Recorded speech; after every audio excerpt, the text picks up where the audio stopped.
ఆశ్చర్యకరమైన బైబిల్ పాఠంగా న్యాయాధిపతులు 16వ అధ్యాయం చదువుకుందాము. తరువాత సంసోను గాజాకు వెళ్ళి వేశ్యనొకతెను చూచి ఆమె యొద్ద చేరెను. సంసోను అక్కడికి వచ్చినని గాజా వారికి తెలిసినప్పుడు వారు మాటు పెట్టి రేపు తెల్లవారిన తర్వాత అతన్ని చంపుదమనుకొని పట్టణపు ద్వారము నొద్ద ఆ రాత్రి అంతయు పొంచి ఉండిరి. సంసోను మధ్యరాత్రి వరకు పండుకొని మధ్యరాత్రి లేచి పట్టణపు తలుపులను వాటి 2 ద్వారబంధములను పట్టుకొని వాటి అడ్డకర్రతోటి వాటిని ఊడబెరికి తన భుజముల మీద పెట్టుకొని హెబ్రోనుకు ఎదురుగానున్న కొండ కొనకు వాటిని తీసుకొని పోయెను. పిమ్మట అతడు షోరేకు లోయలోనున్న దెలీలా అను స్త్రీని మోహింపగా ఫిలిష్తీయుల సర్దారులు ఆమె యొద్దకు వచ్చి ఆమెతో, నీవు అతని లాలన చేసి అతని గొప్ప బలము దేనిలోనున్నదో మేమెలాగు అతని గెలవవచ్చునో తెలుసుకొనుము. మేము అతని బంధించి అతని గర్వము అనుపుదుము. అప్పుడు మాలో ప్రతివాడును 1000 వెండి నాణెములను నీకిచ్చెదమని చెప్పిరి. కాబట్టి దెలీలా, నీ మహాబలం దేనిలోనున్నదో నిన్ను దేనిచేత కట్టి బాధింపవచ్చునో నాకు దయచేసి తెలుపుమని సంసోనుతోననగా, సంసోను 7 నిరవంజి చువ్వలతో నన్ను బంధించిన ఎడల నేను బలహీనుడనై సామాన్య మనుష్యులలో ఒకని వలె అవుదునని ఆమెతో చెప్పెను. ఫిలిష్తీయుల సర్దారులు 7 నిరవంచి చువ్వలను ఆమె యొద్దకు తీసుకొని రాగా ఆమె వాటితో అతని బంధించెను. మాటున నుండువారు ఆమెతో అంతఃపురంలో దిగియుండిరి గనుక ఆమె, సంసోను, ఫిలిష్తీయులు నీ మీద పడుచున్నారని అతనితో అనగా అతడు అగ్ని తగిలిన నూలు రీతిగా ఆ తడపలను తెంపెను గనుక అతని బలము తెలియబడలేదు. అప్పుడు దెలీలా, ఇదిగో, నీవు నన్ను ఎగతాళి చేసి నాతో అబద్ధమాడితివి. నిన్ను దేనిచేత బంధింపవచ్చునో దయచేసి నాకు తెలుపుమని సంసోనుతో చెప్పగా అతడు పేనిన తరువాత పనికి పెట్టని క్రొత్త తాళ్లతో నన్ను బాగుగా బంధించిన ఎడల నేను బలహీనుడనై సామాన్య మనుషులలో ఒకని వలె అవుదునని ఆమెతో చెప్పెను. అంతటా దెలీలా పేనబడిన క్రొత్త తాళ్లను తీసుకొని వాటితో అతన్ని బంధించి, సంసోను, ఫిలిష్తీయులు నీ మీద పడుచున్నారని అతనితో అనెను. అప్పుడు మాటున నుండువారు అంతఃపురంలో నుండిరి. అతడు తన చేతుల మీద నుండి నూలు పోగును వలె ఆ తాళ్ళు తెంపెను. అప్పుడు దెలీలా, ఇదివరకు నీవు నన్ను ఎగతాళి చేసి నాతో అబద్ధములాడితివి.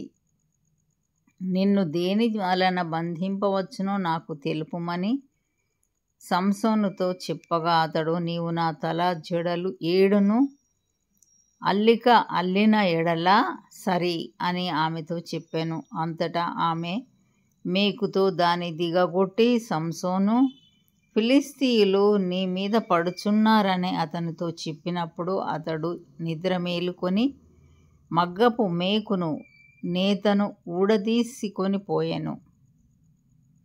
అప్పుడు ఆమె, నాయందు నీకిష్టము లేనప్పుడు నేను నిన్ను ప్రేమించుచున్నానని నీవెందుకు చెప్పుచున్నావు? ఇదివరకు నీవు ముమ్మారు నన్ను ఎగతాళి చేసి నీ గొప్ప బలము దేనిలోనున్నదో నాకు తెలపకపోతివని అతనితో అనెను. ఆమె అనుదినమును మాటల చేత అతన్ని బాధించి తొందరపెట్టుచున్నందున అతడు ప్రాణము విసికి చావగోరెను. అప్పుడతడు తన అభిప్రాయమంతయు ఆమెకు తెలియచేసి, నేను నా తల్లి గర్భము నుండి పుట్టినది మొదలుకొని దేవునికి నాచిరు చేయబడిన వాడనై ఉన్నాను. నా తల మీదికి మంగళకత్తి రాలేదు. నాకు క్షౌరం చేసిన ఎడల నా బలము నాలో నుండి తొలగిపోయి ఇతర మనుషుల వలె అవుదునని ఆమెతో అనెను. అతడు తన అభిప్రాయమును తనకు తెలిపెనని దెలీలా ఎరిగి ఆమె వర్తమానం పంపి ఫిలిష్తీయుల సర్దారులను పిలిపించి, ఈసారికి రండి, ఇతడు తన అభిప్రాయమంతయు